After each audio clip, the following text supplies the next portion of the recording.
بصوا، انا حبيت اعمل معاكم فيديو عن المشروبات اللي هي مفيدة وحديد وفيها يعني كمية فوائد. ف...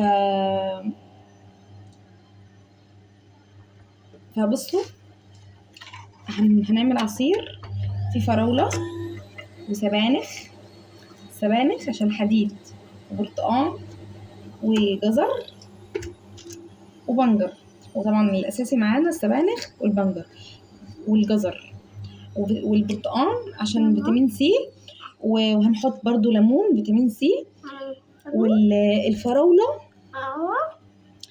الفراولة طعمها بيبقى حلو في العصير دي، يعني بتحلي الطعم، مش بتخلي الطعم يعني طعمه وحش. فاحنا هنعمل، بس انا هعمل مشروب ليا انا ومشروب لعيالي، عشان المشروب اللي هو اللي لعيالي مش هحط لهم سبانخ لاني مش هيقدروا يشربوه يعني، بس هحط لهم نص كده بنجرية معاه عشان يبقى مفيد، ومع الفراولة والبرتقال والجزر والليمون وكل حاجة، بس عشان يقدروا يشربوه.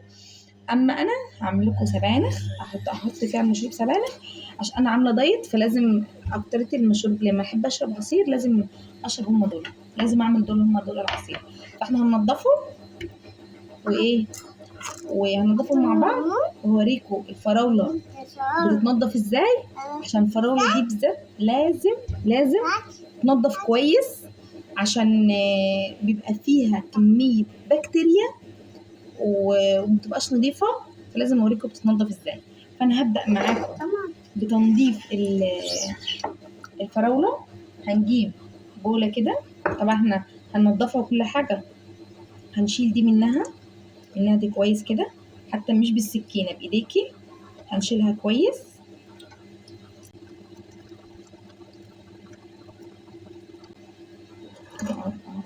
شويه اهو نكمل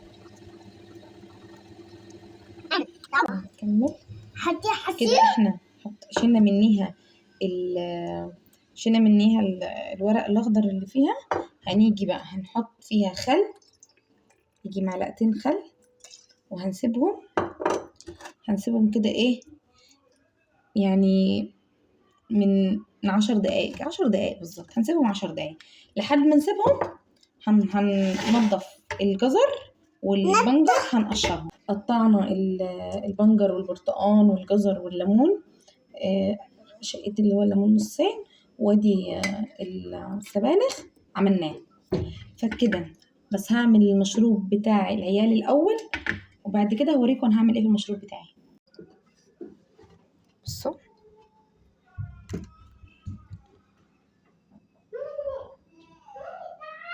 شايفين؟ هنعمل كده.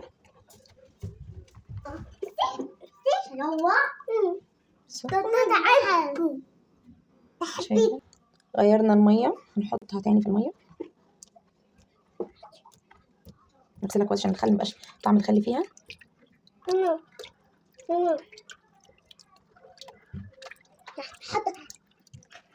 نطلعها كويس. بصوا برضه هروح اشطفها تحت الحنفيه احسن على الحوض، بعد كده اجيلكوا تاني. الفراوله، بصوا الفراوله بعد ما نضفتها لازم، بصوا كل الاسود اللي فيه، النقط السوداء اللي بتبقى فيها دي راحت.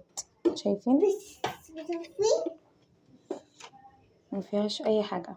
واهم حاجه السبانخ. وكده هنضرب في الخلاط عصير الاولاد الاول. اوريك هنحط ايه.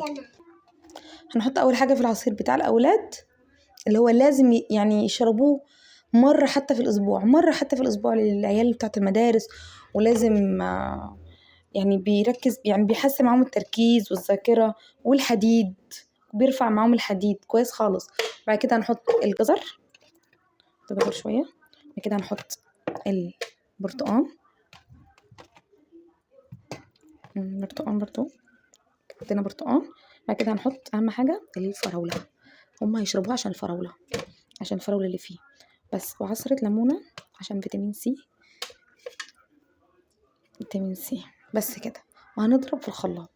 انا من الاسف ما عنديش عسل، هو المفروض تحطي معلقه عسل برضو تحلي بيه، بس انا ما عنديش عسل، فهعمل ايه؟ هحط سكر. وهنضرب في الخلاط، وهنحط نص كوبايه ميه. حطيت ميه وزودت شويه الميه عشان الخلاط يتحرك، وحطيت سكر. كده خلصنا، وهنصب العصير الجميل ده للاطفالنا.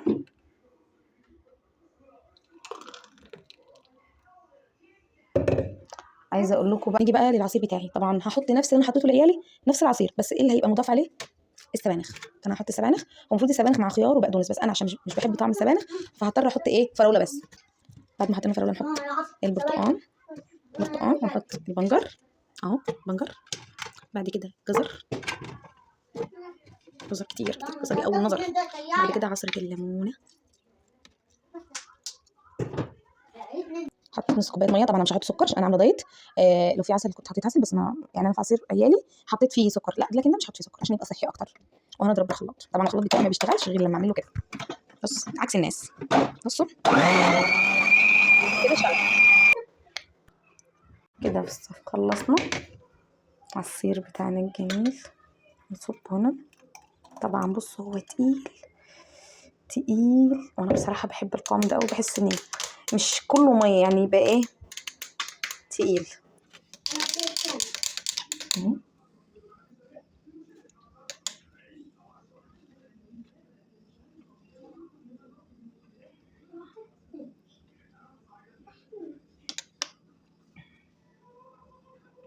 بس انا ما بعرفش ابلعها على طول عشان بحس ان حاجه غريبه. بس تحفه. الفراوله مغطيه على السبانخ، وطعم البنجر باين بس البرتقال باين، والليمون انا عصرت ليمونه كامله. الليمونه مغطيه بصراحه. كده كده حطينا ليمون وبنجر وبرتقال وجزر وفراوله. الفراوله انا بحس ان هي الفراوله مع البنجر حلو، بيرفع الحديد في الدم. بس انا بجيبه اكتر عشان الطعم، عشان يغطي على الطعم ده كله، عشان انا مش بستحمل. لو في رمان حطوه معاه، بس الرمان لازم تحطوه لوحده عشان تصفوا البذر. فاهم حاجه ان انتوا يعني خلوا مشاربكم كلها صحيه. بلاش المانجا الاملاح والعصير كله يبقى ميه وسكر، لا خلوا صحي. وبكده خلصنا العصير بتاعنا الصحي اللي انا بعمله كل اسبوع. يعني كل اسبوع بعمل مره، اشربه يومين ورا بعض وخلاص كده.